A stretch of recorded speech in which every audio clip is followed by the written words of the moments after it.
Hi, I'm Shana Sherin. ഇന്ന് നടന്ന CUT PG ഇംഗ്ലീഷിൻ്റെ exam, that is September 1 2022 exam ഞാൻ അറ്റൻഡ് ചെയ്തിട്ടുണ്ടായിരുന്നു. ഞാൻ BA English language and literature തന്നെയാണ് ചെയ്തിട്ടുണ്ടായിരുന്നത്. അപ്പോൾ ഞാൻ പ്രപ്പോയ്സിലെ സ്റ്റുഡൻ്റാണ്. I think almost July second ഹാഫിൽ അങ്ങാണ്ടാണ് ഞാൻ ജോയിൻ ചെയ്തത്. അപ്പോൾ ഇന്നത്തെ എക്സാമിനെ കുറിച്ച് ഒന്ന് റിവ്യൂ ചെയ്യാനാണ് പറഞ്ഞത്. അപ്പോൾ എക്സാമിനെ കുറിച്ച് പറയുകയാണെന്നുണ്ടെങ്കിൽ ഓൾ ടോട്ടൽ നോക്കുകയാണെങ്കിൽ about me it was simple for me. അതിൻ്റെ അർത്ഥം എല്ലാം ഞാൻ അറ്റൻഡ് ചെയ്തൊന്നുമില്ല. ഒരു ഓൾമോസ്റ്റ് 1 മന്തോളം ഞാൻ അത്യാവശ്യം കഷ്ടപ്പെട്ട് പഠിച്ചു എന്നുള്ള ഒരു രീതിയിൽ നോക്കുകയാണെങ്കിൽ അന്ന് ഞാൻ ഓരോ ക്വസ്റ്റ്യൻസ് അറ്റൻഡ് ചെയ്യുമ്പോഴും ക്വസ്റ്റ്യൻ പേപ്പേഴ്സ് നോക്കുമ്പോഴും എനിക്ക് എത്ര പഠിച്ചിട്ടും ക്വസ്റ്റ്യൻസ് അറ്റൻഡ് ചെയ്യുമ്പോൾ കറക്റ്റ് ആൻസർ കിട്ടുന്നില്ലായിരുന്നു. അപ്പോൾ അല്ലെങ്കിൽ ഞാൻ പഠിച്ച ഭാഗത്തു നിന്നുള്ള ക്വസ്റ്റ്യൻസ് ഒന്നും വല്ലാതെ കാണില്ല ക്വസ്റ്റ്യൻ പേപ്പറിൽ. അങ്ങനെ അപ്പോൾ ഐ വാസ് ലൈക്ക് ഡിസപ്പോയിൻറ്റഡ്. പക്ഷേ ഇന്നത്തെ എക്സാം കണ്ടപ്പോൾ ഞാൻ പഠിച്ച ഭാഗത്തുനിന്ന് അല്ലെങ്കിൽ സിലബസിൽ പറഞ്ഞ ഭാഗത്തു നിന്നൊക്കെ നേരിട്ടുള്ള ഡയറക്റ്റ് ഒരു ബേസിക് ലെവൽ ക്വസ്റ്റ്യൻസ് ഒക്കെ വന്നിട്ടുണ്ട് എന്നുള്ളതാണ്. അപ്പോൾ ഞാൻ ജസ്റ്റ് ക്വസ്റ്റ്യൻസ് വന്ന എനിക്ക് ഓർമ്മയുള്ള ക്വസ്റ്റ്യൻസ് നോട്ട് ഡൗൺ ചെയ്തിട്ടുണ്ട്. ഏകദേശം ഒരു ഐഡിയ പറഞ്ഞുതരാം എന്നുള്ളതാണ്. ജനറൽ ടെസ്റ്റിൻ്റെ പോർഷൻ എന്ന് പറയുകയാണെങ്കിൽ അനലോഗി വന്നിട്ടുണ്ടായിരുന്നു. ഐ തിങ്ക് കോബ്ലർ ഷൂ അതായിരുന്നു വന്നത്. അതിന് എടുത്ത് എഴുതാൻ പറഞ്ഞു അതേപോലെ ഉള്ളത്. പിന്നെ ഗ്രാമറിൻ്റെ പോർഷനിൽ ജംബിൾഡ് വേർഡ്സ് വന്നിട്ട് ഓർഡറിലാക്കിയിട്ട് ഒരു കംപ്ലീറ്റ് മീനിങ് കിട്ടുന്ന സെൻറ്റൻസ് ആക്കി എഴുതാൻ പറഞ്ഞു.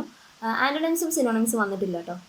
പിന്നെ ആർട്ടിക്കിൾസ്, റിവർ, സ്റ്റേഡിയംസ് അതൊന്നും ഇപ്രാവശ്യം വന്നിട്ടില്ല. GK ആൻഡ് കറണ്ട് അഫയേഴ്സിൽ നിന്ന് ക്വസ്റ്റ്യൻസ് ഉണ്ടായിരുന്നു, ഒരു 5-6 ക്വസ്റ്റ്യൻസ് ഉണ്ടായിരുന്നു.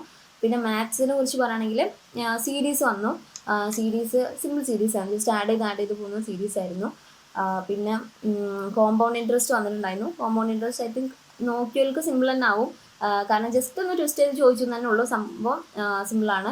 പിന്നെ പ്രോഫിറ്റ് ആൻഡ് ലോസിൻ്റെ ക്വസ്റ്റ്യൻസ് വന്നിരുന്നു.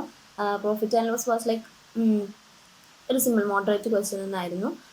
പിന്നെ ഇംഗ്ലീഷിൻ്റെ പോർഷൻ പറയുകയാണെന്നുണ്ടെങ്കിൽ ഇംഗ്ലീഷിൽ മെയിനായിട്ട് ഷേക്സ്പിയറിൻ്റെ വർക്കുകൾ പലതും ചോദിച്ചിട്ടുണ്ട്. പ്രോസ്പെറസ് പോലുള്ള ക്യാരക്ടർ ഏത് ഡ്രാമയിലത്താണ് എന്ന് ചോദിച്ചിട്ടുണ്ട്. പിന്നെ മിൽട്ടണിൻ്റെ പാരഡൈസ് ലോസ്റ്റിൻ്റെ ഫസ്റ്റ് ലൈൻ വന്നിട്ട് ഇത് ഏത് എപ്പിക്കത്താണെന്ന് ചോദിച്ചിട്ടുണ്ട്. കീറ്റ്സിൻ്റെ നെഗറ്റീവ് ക്യാപ്പബിലിറ്റി ആരാണ് കൊണ്ടുവന്നത്, കീറ്റ്സ് ആരെ കുറിച്ചാണ് നെഗറ്റീവ് ക്യാപ്പബിലിറ്റി, ആരുടെ വർക്കിനെ കുറിച്ചാണ് പറഞ്ഞത്, അത് ചോദിച്ചു. പിന്നെ ഇന്ത്യൻ ലിറ്ററേച്ചർ എന്ന് പറയുകയാണെങ്കിൽ സരോജിനി നായിഡു, കമല സുരയ്യ പോലുള്ളവരുടെ വർക്കുകൾ തന്നിട്ട് മാച്ച് ചെയ്യാൻ വന്നു. പിന്നെ ക്രിസ്റ്റഫർ മാർലോൻ്റെ ഡോക്ടർ ഫോസ്റ്റസ് ആരെഴുതിയതെന്ന് ചോദിച്ചു. ഡാഫോഡിൽ ആരെഴുതിയത് ചോദിച്ചു. പിന്നെ എപ്പിസ്റ്റിൽ ഓൺ അർബുദിനോട്ട് ആരെഴുതിയത് ചോദിച്ചു. പിന്നെ പ്ലേറ്റോ, അരിസ്റ്റോട്ടിൽ, ഒറൈസ്, സോക്രട്ടീസ് ഇവർ ഓഡ് വൺ ഔട്ട് ചെയ്യാൻ പറഞ്ഞു.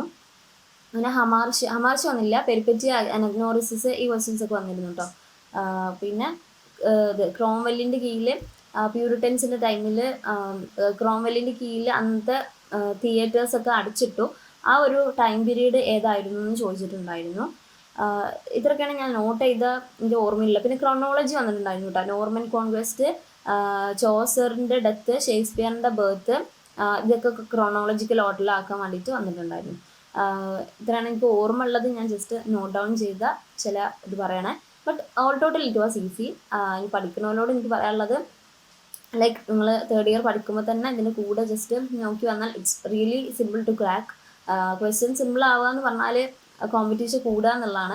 സോ ക്വസ്റ്റ്യൻ എങ്ങനെ വന്നാലും അതിന് നല്ല ബെസ്റ്റ് ലെവലിൽ തന്നെ ക്രാക്ക് ചെയ്യാൻ പറ്റട്ടെ, അല്ലെങ്കിൽ അതിന് വേണ്ടി നിങ്ങൾ ട്രൈ ചെയ്യുക എന്നുള്ളതാണ്. മാക്സിമം ക്വസ്റ്റ്യൻസ് അറ്റൻഡ് ചെയ്യുക, ക്വസ്റ്റ്യൻസ് മാക്സിമം വർക്ക്ഔട്ട് ചെയ്യുക എന്നുള്ളതാണ്.